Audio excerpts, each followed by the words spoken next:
All right. Good morning again, everyone. Again, my name is Lacey, and I've got Rachel over there in the kitchen. And we are super excited to have you for this episode of History in the Kitchen. We will be making English cornmeal bread. Um, so I am going to get the recipe up there for y'all to take a look at it. All right. If you are cooking along with us, this is our recipe for today, our ingredients list for today. You're going to need some butter, some cornmeal, some eggs, a little bit of milk, and you need it divided if you're going to be proofing your yeast, which Rachel is going to be doing this morning. That's important if your yeast is a little older, to help make sure that it's activated and ready to go. You do need some yeast and you need a little pinch of sugar. This is also super important, which you'll see when you look at our recipe in just a second. But I'm going to leave that up on screen just for a moment in case you have joined recently and are deciding to cook along with us. So you can see, if you might be able to see that small capture of the ingredients camera over there. Rachel does have all of those ingredients out today. And this is our recipe for today. If you are cooking along with us, and you haven't had a chance to download the recipe, I am going to upload a copy of the file in the chat, as well as in just a moment, a direct link to it on our website. But this is our historic recipe. For those of you who've participated with us before, you know that we love to give you a chance to look at the recipe. And for those who are new, we would absolutely love for you to take a look at this recipe right now and see, is there anything that stands out for you? Is there anything that is unusual in this recipe for you, or that you find really exciting about it? Feel free to drop that in the chat and we'll take a look at it. I always love the measurements in recipes like this one. But this one does have more amounts than other recipes. Like, it actually tells you 2 eggs. That's true. It tells you 2 eggs. It tells you a spoonful of yeast rather than some yeast. Butter the size of an egg, which is a really weird measurement for us today, but is really typical in the 18th century. It doesn't specify what kind of spoonful, whether it's a teaspoon or a tablespoon or a soup spoon, all of which were different spoon sizes in the 18th century, not standardized like we are today, but reasonably similar in sizes.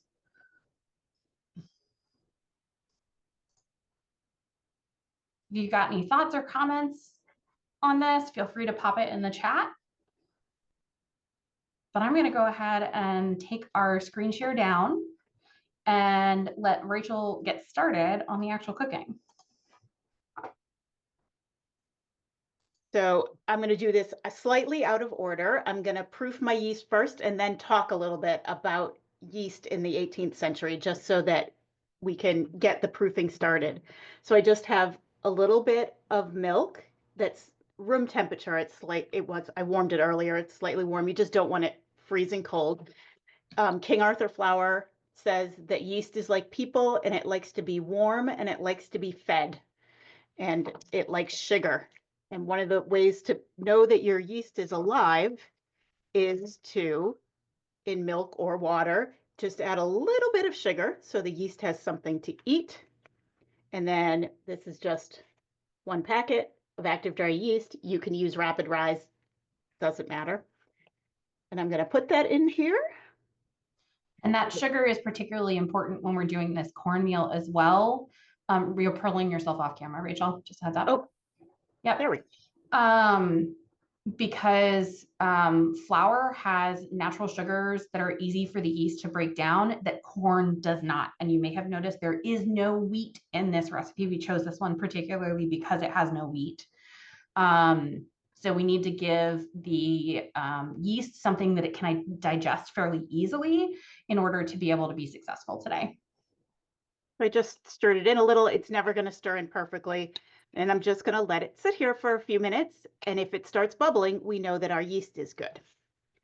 And Rachel, go ahead. we've gotten a couple of questions in the Uh-huh. chat while your yeast is proofing.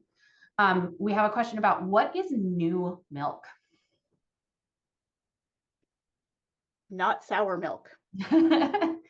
Yeah, so new milk was essentially freshly harvested milk.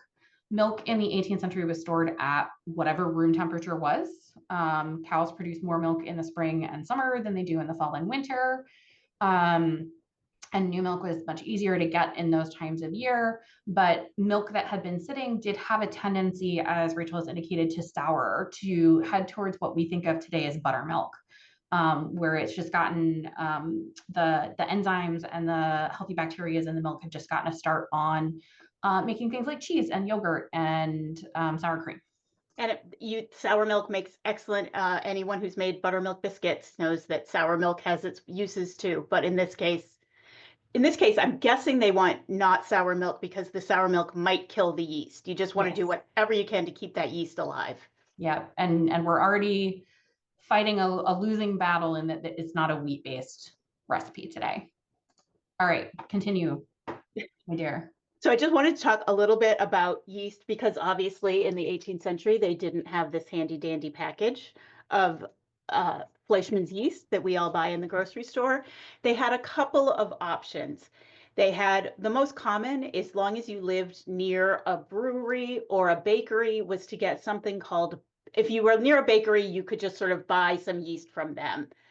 And they or you could make it from what's called barm, B-A-R-M, which is when you're making beer or hard cider, that the foam that comes on the fermentation is barm, and it's full of yeast.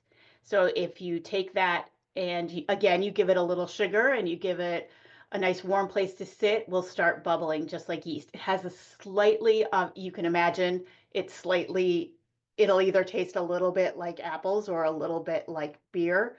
And there were also like, and what are they? Oh God, endlings. Emptins. Thank you. Emptins, yep. So Emptins it's basically the holdovers of yeast from previous bakings.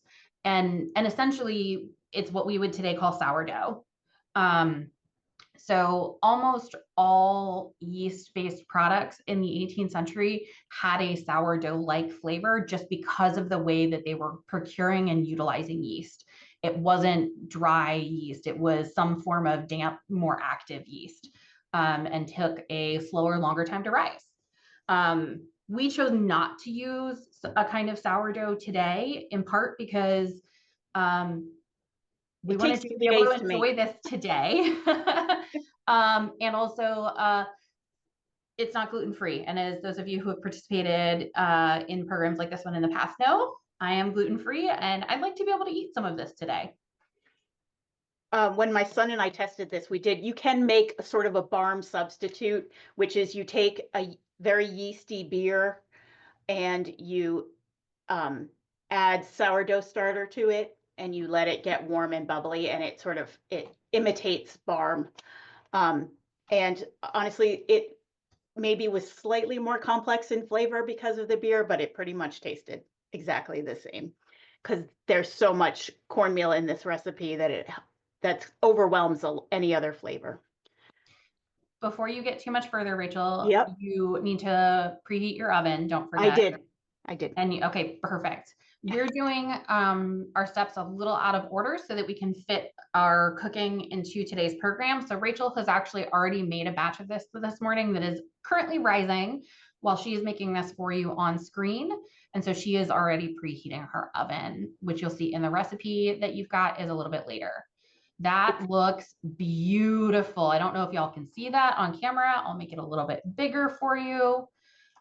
Pull it away just a smidge. There we go. Nice and focused. So you've got all those beautiful bubbles coming up. That tells us this yeast is super active and ready to go.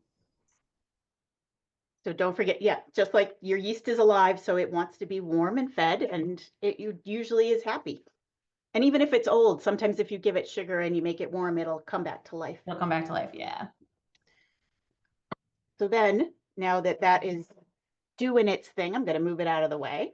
And I'm going to put 2 cups of cornmeal in this bowl.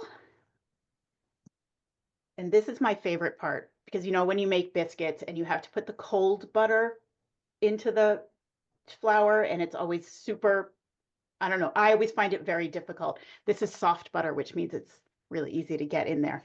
And I'm just going to use my fingers, but you could use a fork, you could use a pastry knife. And I'm just going to break that down into And while little Rachel pieces. is working on that, we've got another question in the chat. Since this is called English cornbread, is this a recipe that was directly from England or was it Americanized at all? Here's the thing, until we as white Western Europeans, and then I'm not grouping everybody on the call in, but for sure my ancestors. So until white Western Europeans encountered the Americas in the form of Hispaniola and other places further west, Europeans didn't have corn. So every single recipe that includes corn in the 17th and 18th centuries, which is where we start seeing them come in, is Americanized in some form or another. But very confusingly, in England, they called sort of all grains corn, which is why they named corn when they got here. Yeah. So it started differentiating in the late 17th and early 18th century, where wheat became wheat and corn in Europe became maize, which is, if I remember correctly, from an indigenous language referring to corn. So essentially, yes, this is a very Americanized recipe. However, there are several later recipes. You may have noticed this one comes out of a cookbook that was produced in 1860. That cookbook had been in print for many, many years. It just happened to be the edition that we used. But many other cornmeal recipes. Oh, that looks amazing. Let me get that a little bigger. Rachel, you're great. You're right on spot. I just want to make it a little bit bigger for those of us who are not in the room with you. So it's nice and crumbly, very textured. It looks beautiful. That's all you do for that part. That's super easy. I'm going to wash my fingers. Yeah. While Rachel's doing that, I'll continue on with our answer about this cornbread.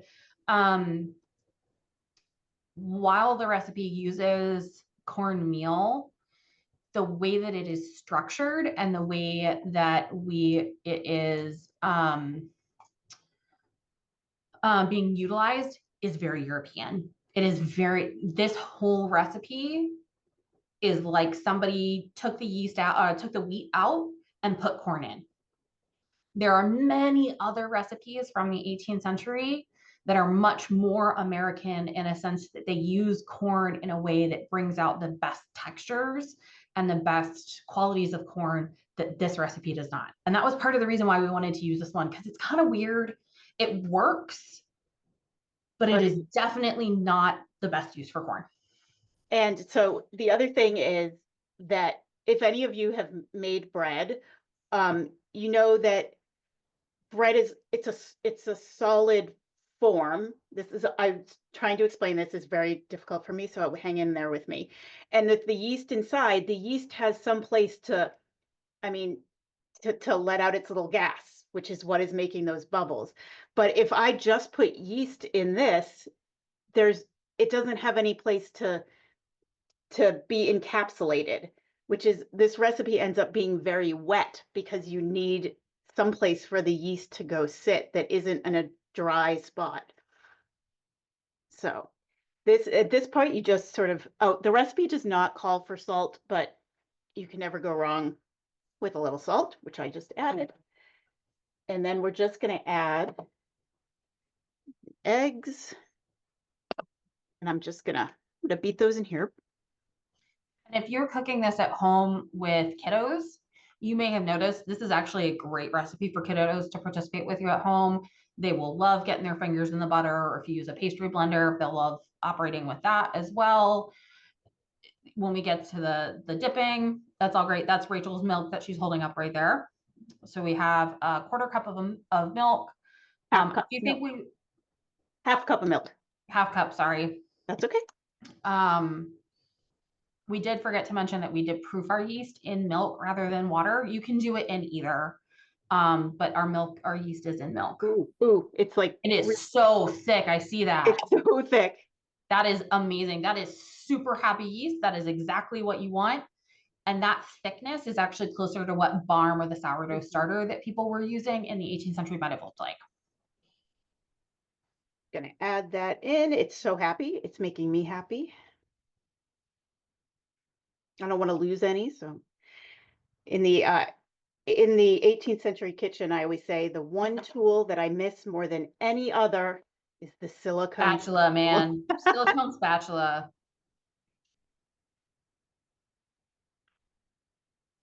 Hands down. So I can tell right now that this is going to need a little more liquid. And that does happen. It depends on moisture in the air. If you bake at home, you know, sometimes you need to tweak the recipe a little bit And it's so that it looks right. Yeah. And this it's is a little warm in this late kitchen, today. which might be, but here I'm gonna, Yeah. I know it seems like a weird thing to do, but it's holding together, which is what we want. But I Good. just want a little bit more liquid just to make sure. There's no right or, I mean, don't soak it, don't make a smoothie, but you probably can't hurt it too much. And I'm just gonna add a little water because it's that was probably too much. Do as I say, not as I do. It looked like Rachel added about 2 tablespoons there, and she probably only wanted about 1 to get it the right consistency. So if you're doing this at home and you're looking for measurements, do it by the tablespoon. Yep, don't do what I just did. Start with a tablespoon measure. We love Rachel, and I can be this way as well. So I mean it with the most love in my heart. Rachel is a chaos cooker.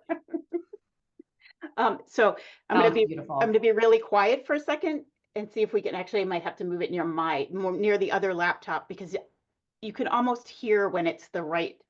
No, you should be able to hear it right there, Rachel. Okay. That's your mic. Yep. Okay. Yep. It's. Oh, no, I can hear it. You can hear that it's sort of puffy almost. It's very hard to explain. But why don't you give it a couple more stirs and we'll both be quiet for just a sec.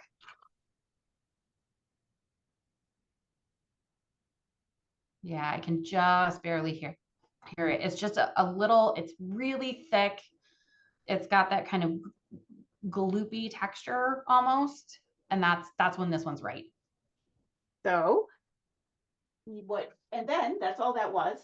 I like this one too because it just requires basically a fork, is to give that a cover and to let it sit someplace not hot but warm. Like my oven is on, so it's warm on top of the oven. Otherwise you could stick it in the microwave, like don't turn the microwave on, but if you put it in the microwave, then it's a wind-free zone in there, sometimes helps. But this is where the magic Martha Stewart happens. And you can see, though it hasn't risen a lot, I can definitely see a difference between the two. The one on the left that Rachel just brought on screen it has risen. It's not going to double. Maybe like it's going to be half again. The texture has changed. It's very puffy, so hard to. It's very puffy, but as you can see, the reason we want this as well is because as it sits to rise, the corn is going to absorb some of that moisture. So you can see the difference. Can you stir both of them, Rachel, just so we can see the difference in the two? So it's gotten much drier. It's still sticking together. Yep, beautiful. And one more time through the other one. This one's still very damp. It's sticking together much better. And the other, this one, I can smell that the yeast has been yeasting. It's active. It's got that nice, like, warm bread in the oven smell, just kind of wafting, starting through the air. The very 18th century spray. So in the 18th century, they were probably using butter and they were probably using individualized tins.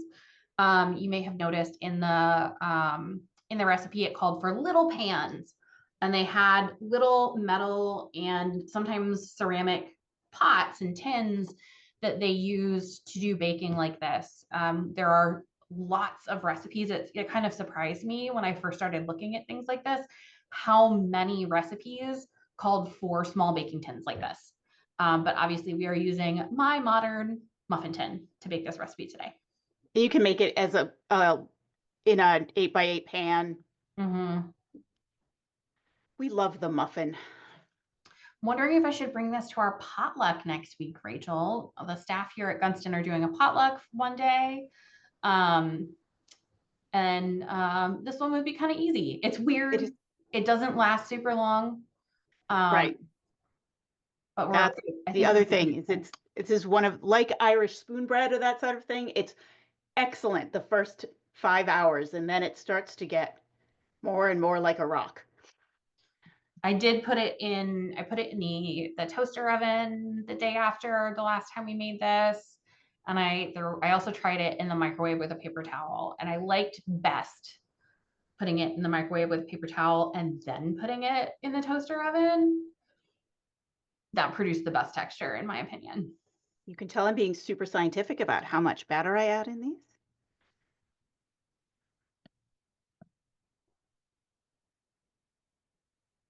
And it isn't, one thing to note, it isn't going to spread. Yep. It does not spread in the oven. It grows just the tiniest bit. It does not have a whole lot of oven spring like most yeasted recipes. But again, I'm looking at Rachel doing this is a great time for the kiddos to come in. They will love helping you. So because excuse my sniffles this morning, because it doesn't spread, I'm just trying to sort of fill the gaps. Fill the gaps. That's all. And I always make the first ones with not enough in them because I'm afraid I won't have enough. And that was it. That's all you do. All right, into the oven she goes. Into the oven.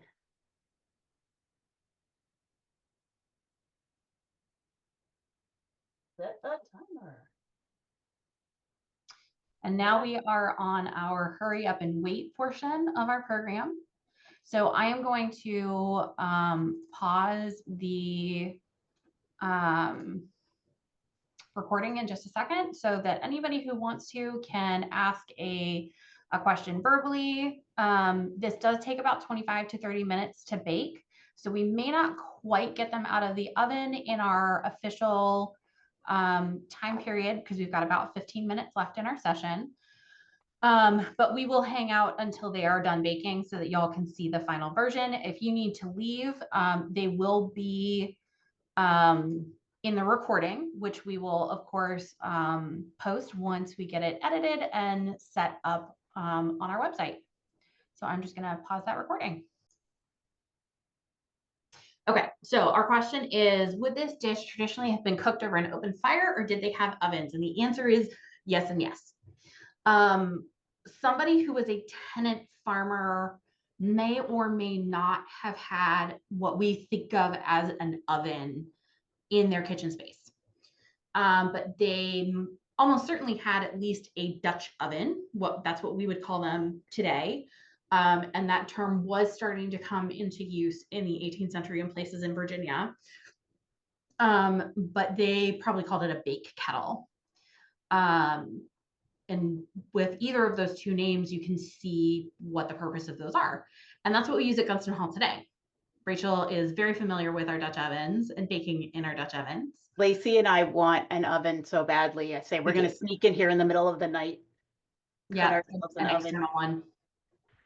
I think it is incredibly likely that at Gunston Hall in the 18th century, they had a wall oven in their kitchen of some sort, or they had a specific bakehouse which had ovens. There was no, I mean, ovens are so old. If you look at pictures of where you see the sort of half circle oven with sometimes with a slot underneath for wood, those are so old. There would be no reason It's an ancient technology.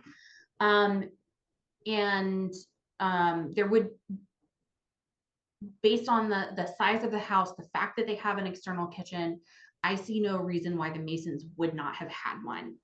That said, they don't leave a really great archaeological record. We don't have fabulous documentary evidence, so we don't know for sure. And when our reproduction kitchen was built, and that is the space where we still cook here at Gunston Hall today, there was not one put in.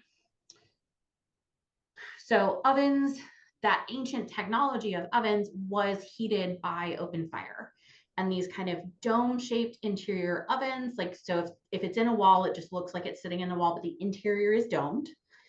Sometimes they're built outside, and if you go to places like Mount Vernon, occasionally they'll have traveling specialists who cook in portable dome ovens, which is super amazing. I desperately want to do it. Have not had the opportunity to do so yet. But in any case, so inside this dome, when they were getting ready to bake, they built a fire. And they built a huge fire inside this oven, let it cook down, let it burn down, and then emptied all of the ash out of the oven. And that was what they baked in. And so over the course of the day, they graded by temperature the kinds of things that they were cooking. So things that want a super high temperature, want a 450, 475 at the start, they're chucking that in at the beginning of the morning. So your breads, your fruit pies, that kind of thing, that's getting chucked in the oven at the very beginning of the day. Things that want a long, low temperature bake got put in at the end of the day. So things like meringues, and they were making meringues in the 18th century. They didn't necessarily call them that, but they were making them. Those got put in at the end of the day when the temperature in the oven had decreased exponentially and could sit at a very long, low temperature. Oh, somebody has a beehive oven. I'm so jealous. Can we come over? Can we come cook in your oven, please?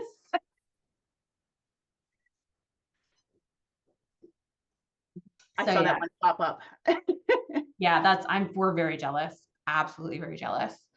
And the gentleman I'm thinking about who cooks at Mount Vernon sometimes, his name is Justin Cherry, and he is a baker, and he does all kinds of stuff in his oven. He does bread, he's done pies, he does waffles on the spot, which take about 3 minutes to cook in his oven. It is absolutely amazing to watch him work, and he is so knowledgeable. I'm not sure when he's going to next be at Mount Vernon, but if you check out their calendar, they'll indicate when he's coming, and he is just absolutely amazing to talk to if you get a chance to go visit.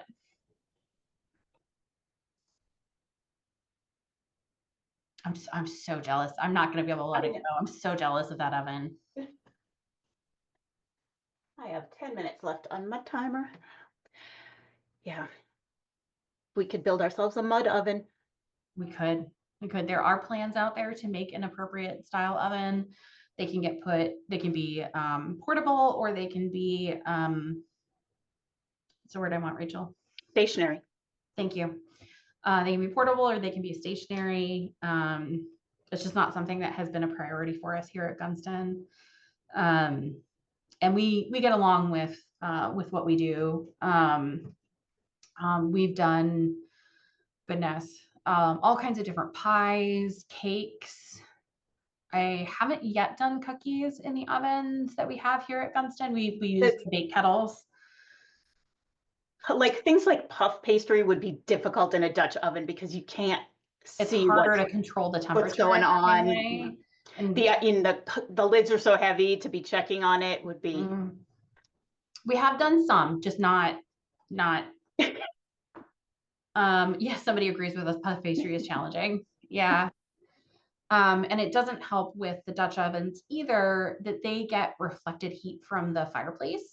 So when we have Dutch ovens and the fire is over here, this side of the Dutch oven is hotter than this side of the Dutch oven. And we have to pay attention to that and either constantly be rotating the oven or what's inside it so that it gets even heat throughout the bake process. And sometimes we forget. It's hard when you don't have like your phone, so you can set up 12 timers. So yeah. When I used to work at reproduction tenant farm, and one day I wanted something with puff pastry. And so I stopped at the grocery store and bought puff pastry, and I went in and I like took it out of its box and pretended like I had made that. And no, it's mostly school kids, so they're not going to ask too many questions. Who comes in that day? A baker visits the farm, and she's like, "Did you make that?" And I said, "Could I have?" Yes. Did I? No.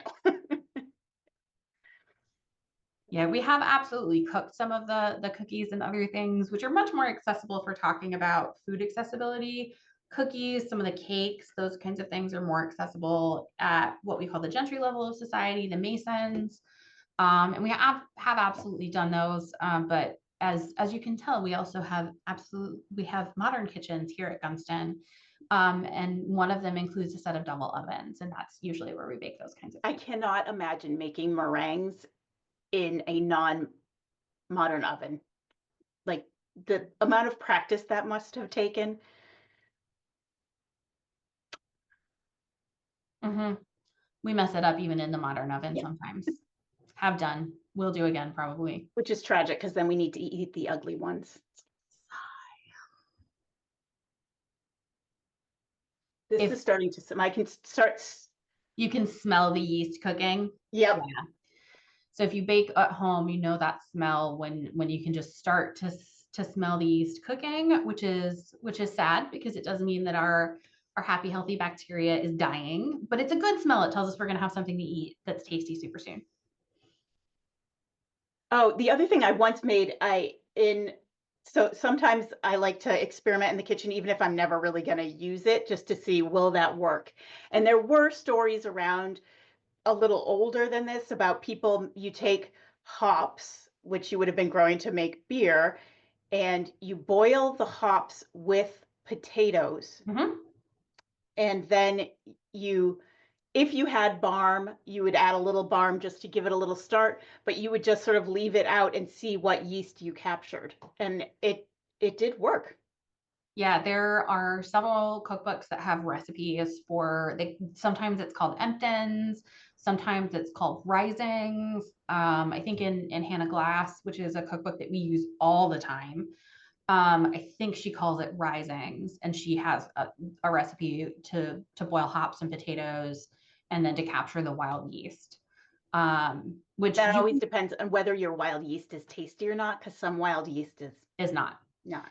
But that is something that ultimately you can do today too. If there are lots and lots of recipes out there for making your own sourdough starter, where you mix a little bit of sugar, flour, and water together and let it sit on your counter, and it captures the wild yeast. And in about a period of 7 days, it will start consuming the sugars in the wheat and the sugar, and produce a starter that you can use. It'll start, and there'll be bubbles like we had earlier. Exactly. It'll be a really nice, thick, bubbly liquid. Um, again, as Rachel said, some of the wild yeasts don't taste fabulous. It is easy to mess up, but it is infinitely doable. I've done it. Which is a lot of times why, if you say, look at a baker's catalog, you'll be able to buy often San Francisco sourdough because their yeast tastes really good. And that's why San Francisco sourdough is a thing. So we have a question: what would cause wild yeast to not taste good? And I don't actually know, but I do know that there are several different varieties of yeast. And the downside of essentially modern store-bought yeast is we're all getting the same kind of yeast. It's all the same variety, and it is essentially put in a stable stasis for us to use. So we're not getting all of the same nuances of flavor that you can with wild yeasts. I made one once that just didn't taste great. And right. I think it's just varieties of yeast. Yeah, because there are several different strains of yeast, which is San why we Francisco also clearly have, has good ones. right. It's also why we have different kinds of yeast for different products. The yeast that makes bread is different from the yeast that makes beer, is different from the yeast that makes wine, is different from the yeast that is ultimately used to make vinegar. They're all different kinds of yeast and have different flavors. I'm gonna, I still have 5 minutes left on my timer, but I'm gonna. Ready to take a look at it? You're gonna see what they look like? Yeah. You did find your oven. Yeah, right there. Thank you. Welcome. I know they're somewhere. All right, let me put your, let me spotlight you again. Oh, those look beautiful. Those look well done. Yeah. Now, just like me sniffing my muffins is a little distracting. Actually, I think they might be done. They do look it. They do look. Let me break this one in. Let me grab a plate and break this one in.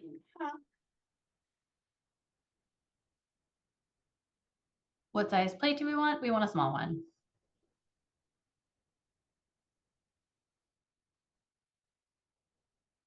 Oh, your ingredients camera froze on us. It smells There perfect. it It is. doesn't look raw on the inside. Yeah, so It doesn't look raw on the inside. No, that looks beautiful. Can you hold that up one more time, Rachel? Yes, it's really hot. Oh, I apologize. Yes, it is. That's okay. My So asbestos hands are failing me. Yeah, you can see that the yeast has been rising. It's got a little bit of a crumb. It's definitely not where we would want a wheat bread to be, but it's got a little bit of openness, a little bit of holes developed in there, which is what our yeast was doing for us. Looks beautiful. Well done, Rachel. And probably if they had been a little closer to the bottom of the oven, the bottoms would be a little browner, but now I'm going to break out the butter and the honey. Yes. So as we were talking about a little bit ago, we do know that George Washington ate hoe cakes, which is essentially all of these same ingredients, and that he liked them swimming in butter and honey, and we do recommend. All right, can I just dip in the thing? I'm the only one here. Yeah. Yeah, okay, thank you. Classy. Oh, that looks delicious, Rachel. It's the perfect simple food. Yeah, and I would, if you're eating this at home today, I would serve these with chili. Oh, Or like a really hearty soup. They'd be very good with that. I would eat it with, oh gosh, like red beans and rice would be really good with this too. I'm gonna crumble one up.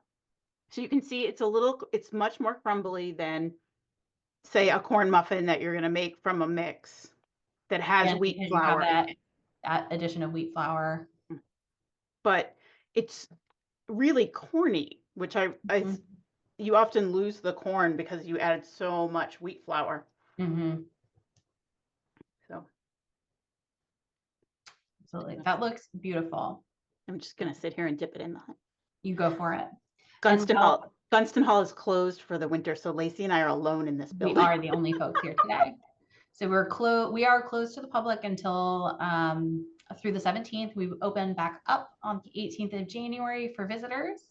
Hopefully we'll still have just that little rime of snow if you get a chance to come visit us, because it is absolutely beautiful out here in the snow in the winter. But I am going to say thank you so much for joining us. I'm going to cut the recording in just a second, and you're welcome to turn your cameras on, ask us questions live. We'll stay on for a few more minutes. Thank you for all your great questions today. Yes, thank you so much for joining us and asking us the questions that had us digging deep in our brains today. We do appreciate that. And if you enjoyed this session, we will be back next month, and we are making grits. And we're going to revisit one of our older recipes that we made in our very first season of History in the Kitchen. We're making cooked greens. We're making cooked greens as a part of that, because grits and cooked greens together are amazing as we celebrate African American History Month. So thank you so much for joining us today, and we look forward to seeing you next time.